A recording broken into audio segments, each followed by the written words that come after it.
everyone. Welcome to today's episode of Candid Kaya. Have you ever wanted to live abroad or teach abroad?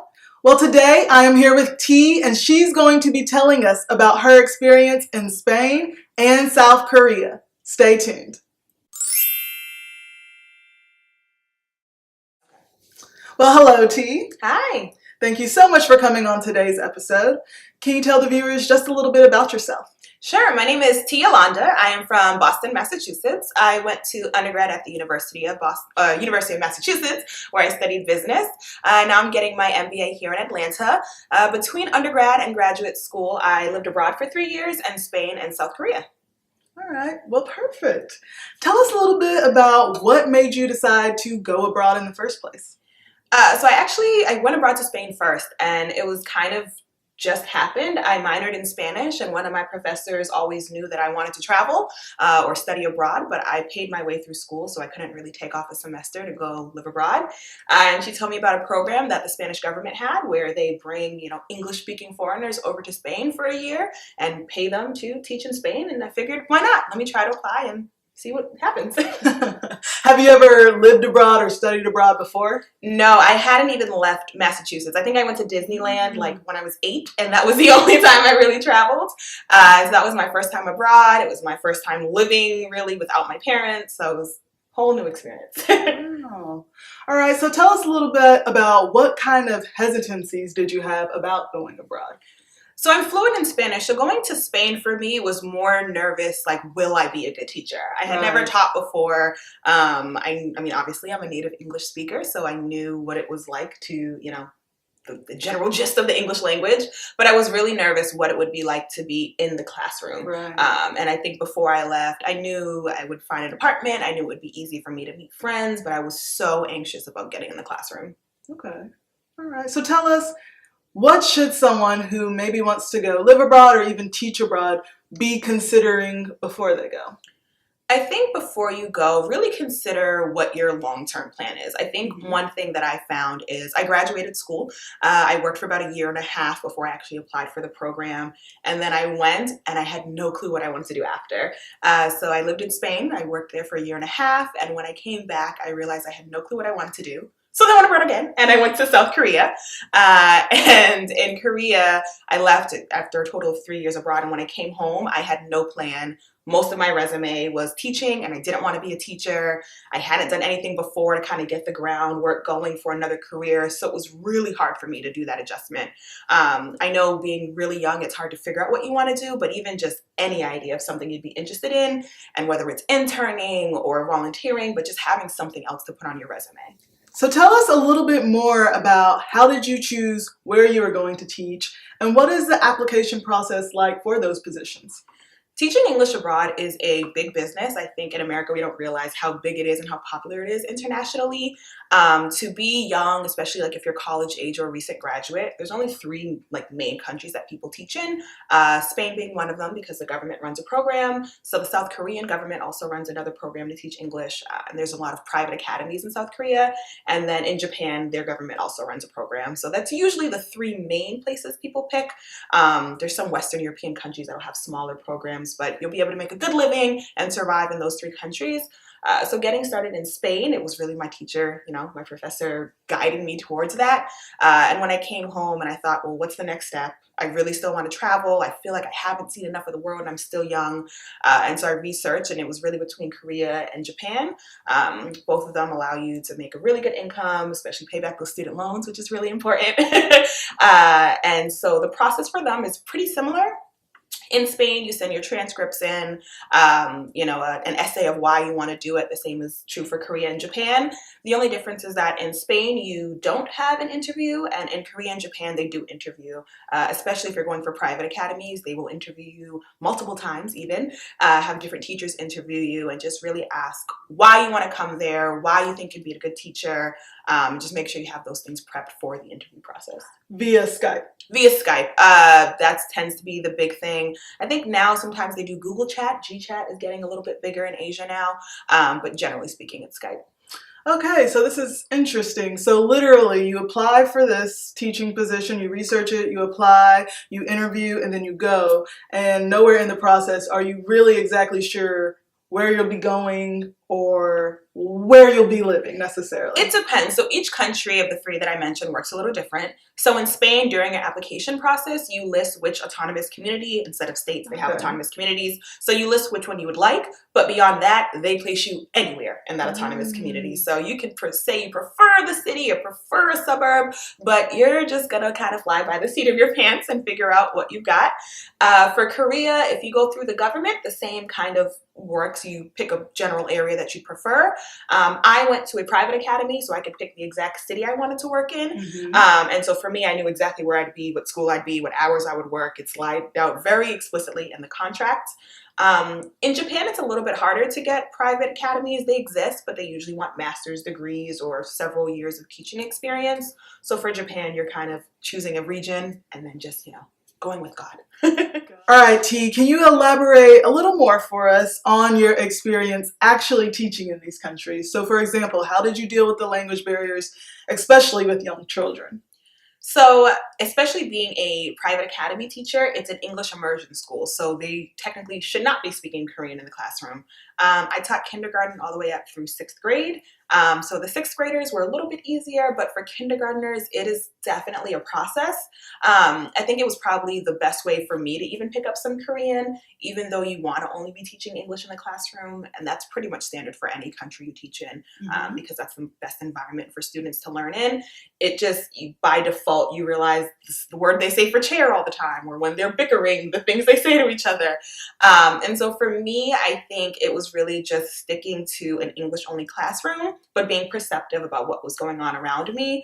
My students taught me the Korean alphabet. Like when we would have break time, they would write on the board and teach me the alphabet so I could learn things to use outside the classroom. I think it's also really important, especially when you go somewhere so far from home when you don't know the language, to be willing to accept help. Right. And so for me, I'm very independent. I don't like asking for help. I ended up injuring my foot, and I really just had to fall on my sword and ask my co-teachers, how do I do this? What do I say? How do I book this appointment? I would want to teach to some of the parents or talk to them.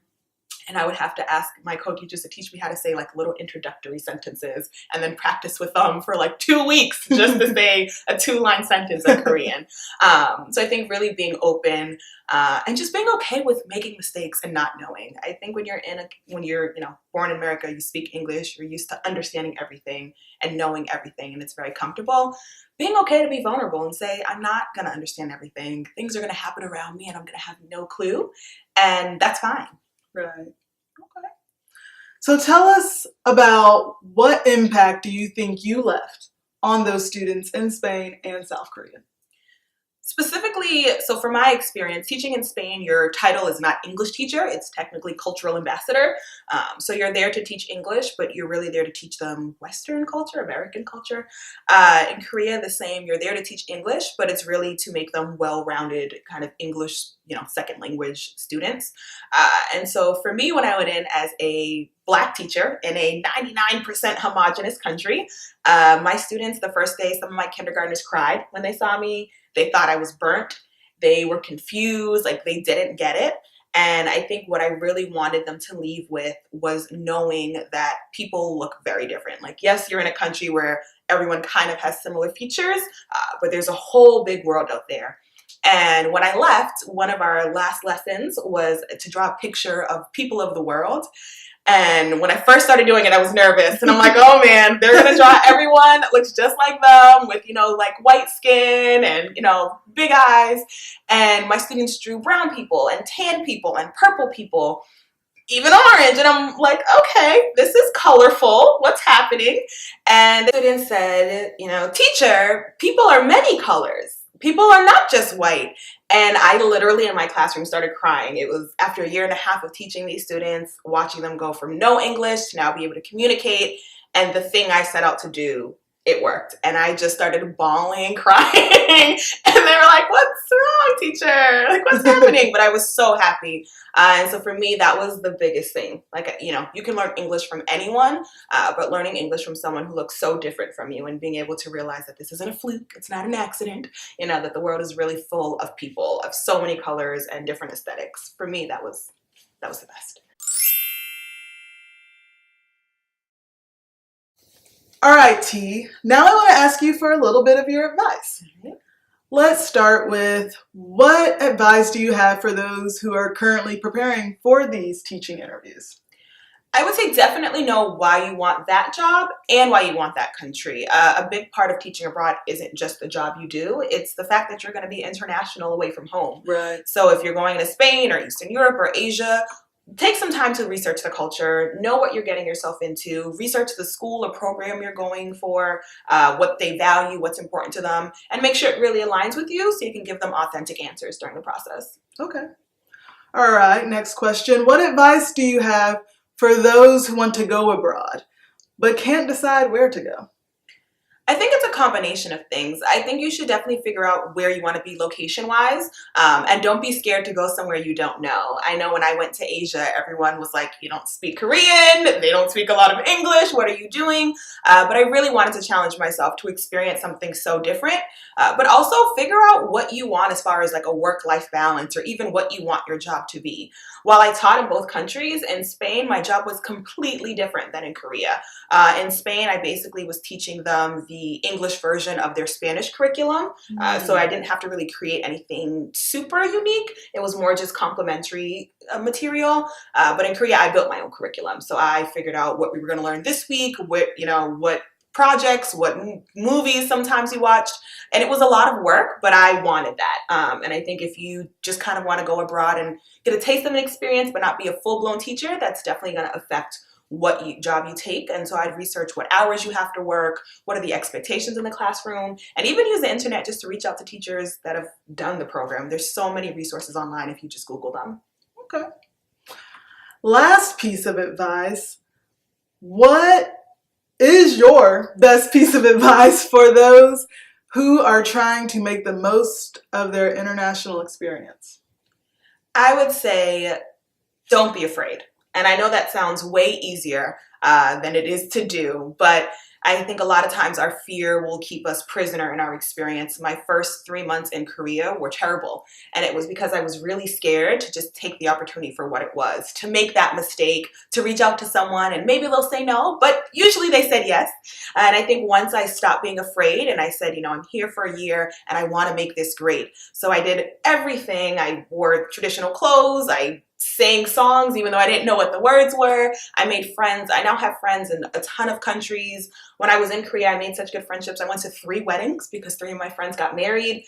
And I wouldn't have done that if I allowed myself to be afraid. And I know it's so much easier said than done, but I considered it's only 1 year. And so even if for 1 year I make every mistake in the book, it's only 1 year.